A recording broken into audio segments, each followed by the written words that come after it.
লালমনিরহাট জেলা জাতীয় পার্টি কার্যালয়ে ভাঙচুর ও অগ্নিসংযোগ করেছে দুর্বৃত্তরা। শনিবার রাতে শহরের আলোরূপা মোড়ে হয় ঘটনার প্রত্যক্ষদর্শীরা জানান, কয়েকটি মোটরসাইকেলে 14 থেকে 15 জন এসে জাতীয় পার্টির কার্যালয়ের তালা ভেঙে ভেতরে প্রবেশ করে, চালায় ভাঙচুর।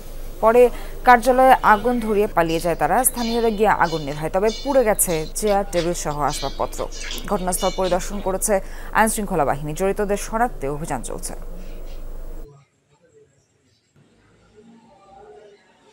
5টার দিকে এখানে একটা এমনি প্রতিবাদ সভা করে আমরা সবাই ইয়ে করে বাড়ি ক্লোজ করে চলে গেছি। তা আমরা দেখলাম যে মিডিয়ার মাধ্যমে বা অনেকের মাধ্যমে দেখছি আগুন ধরছে। একে অপরের ক্ষতি করে একজনের পার্টি অফিসের উপরে নির্মমভাবে হত্যার জন্য এইভাবে আগুন ধরায় দিবে, লুটপাট করবে, এটা আসলে ভাবতেও মানবতার দিক থেকে অনেক কষ্ট লাগে।